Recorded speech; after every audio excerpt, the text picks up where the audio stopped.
தாய் தமிழ் உறவுகளுக்கும் எனது வணக்கம்.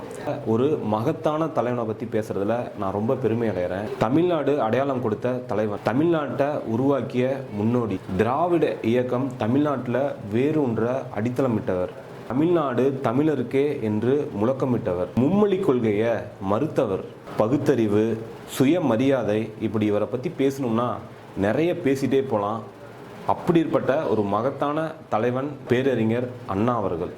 அவரை பற்றி இந்த வீடியோவில் பேசுகிறது நான் உண்மையிலே ரொம்ப பெருமை அடைகிறேன். ஒரு தலைவன் அப்படின்னா எப்படி இருக்கணுங்கிறதுல இவரை விட்டால் வழிகாட்டி யாரையும் சொல்ல முடியாது. அப்படி ஒரு மகத்தான தலைவன் தான் பேரறிஞர் அண்ணா அவர்கள். தலைவன் என்றால் இப்படி தான் இருக்கணும் அப்படின்னு அவ்வளோ விஷயங்கள் நமக்காக கற்றுக் கொடுத்துருக்காரு. தமிழின் பெருமை நிலைக்கும் வரை தமிழ்நாடு அண்ணாவை என்றும் போற்றும். இந்த வீடியோவில் நான் நிறைய விஷயத்த பேசணும்னு நினைக்கிறேன்.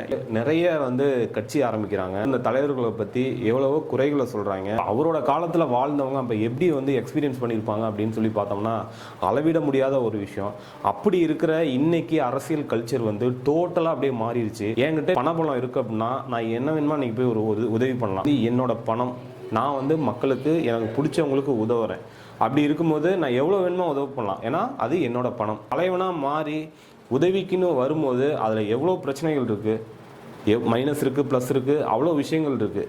ஆனால் அது மட்டுமே ஒரு அரசியலோட தலைவனை உருவாக்கிறாது இல்லை.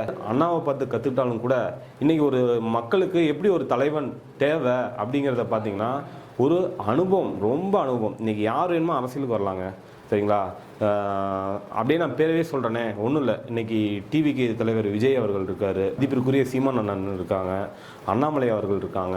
ஸோ இவ்வளோ பேர் இருக்காங்க, நிறைய பேர் வராங்க, தப்பே கிடையாது. அதாவது எல்லாத்துக்குமே அரசியல் ரொம்ப இம்பார்ட்டன்ட். எல்லா மனிதன்லையுமே அரசியலுங்கிறது இருக்குது. அரசியல் படுத்தப்படாத எந்த மனிதனும் கிடையாது. எல்லா மனிதன்லையுமே அரசியல் ஒன்று இருக்குது.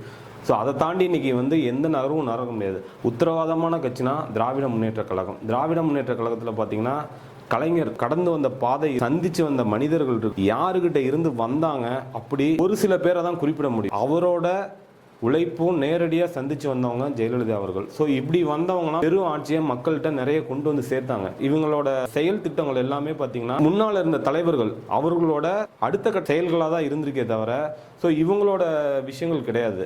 ஸோ அப்படி தலைவன் அப்படின்னா புதுசாக நம்ம இன்னைக்கு எதுவுமே செய்ய முடியாது. நம்ம நிறைய விஷயங்கள் நம்ம எக்ஸஸ் பண்ணியிருப்போம். இப்போ நம்மளோட பணம், நம்மளோட ஓன் மணி, நம்மளோட செயல் தான் அப்படின்னா நம்ம என்ன பண்ணிடலாம்.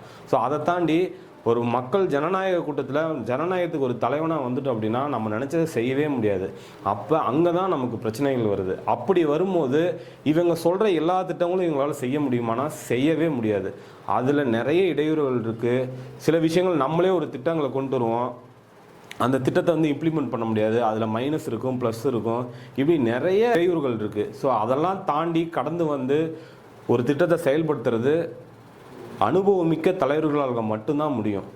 மக்களுக்கு என்ன செய்யணும், இது செஞ்சோம்னா என்னெல்லாம் மாற்றங்கள் நிகழும் அப்படின்னு முழுக்க தெரிஞ்சவங்க யாருன்னா அனுபவங்கள் தான். நீங்களும் ஒரு திட்டத்தை இம்ப்ளிமெண்ட் பண்ணணும் அப்படின்னா இதுக்கு முன்னாடி இருந்த அனுபவ அரசியல்வாதிகள்கிட்ட கேட்டு தான் நீங்களும் பண்ண முடியும். ஸோ அப்படி ஒரு உருவாக்கப்படுறதான் ஒரு அரசோட திட்டம்.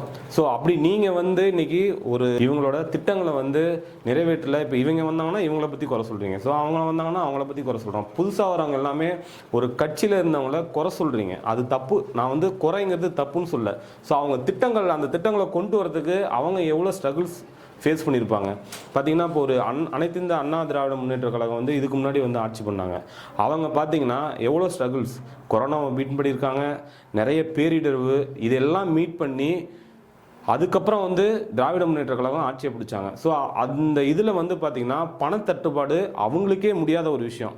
அதை மீறி இன்னைக்கு திராவிட முன்னேற்ற கழகம் ஆட்சிக்கு வந்ததுக்கப்புறம் எவ்வளோ எண்ணற்ற திட்டங்கள், மகளிருக்கு இலவச பேருந்து, மகளிர் உரிமை தொகை, காலை உணவு திட்டம், ஒவ்வொரு இழப்புக்கும் தொகை வழங்குதல், இந்த மாதிரி ஏகப்பட்ட திட்டங்கள் அவங்களும் பண்ணியிருக்காங்க.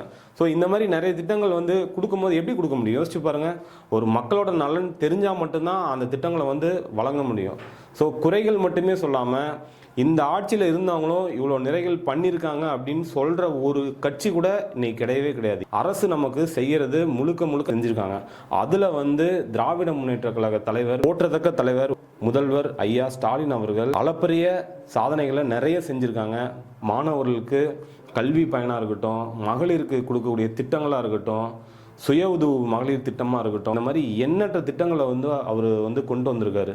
எல்லாமே செயல்முறையும் படுத்தியிருக்காங்க, எல்லாமே பார்த்துக்கிட்டு இருக்கோம். ஸோ அதெல்லாம் யாருமே இன்னைக்கு சொல்கிறது இல்லை. எல்லாமே இந்த திட்டங்கள் செய்யலை அப்படின்னா எப்படி ஒரு சிட்டி இம்ப்ரூவ்மெண்ட் இல்லாமல் எப்படி வந்து இந்த அளவுக்கு கொண்டு வந்திருக்க முடியும்? ஒவ்வொரு அரசியல் கட்சியுமே அவங்களும் வந்து இந்த திட்டத்தை பயனடைஞ்சிருப்பாங்க.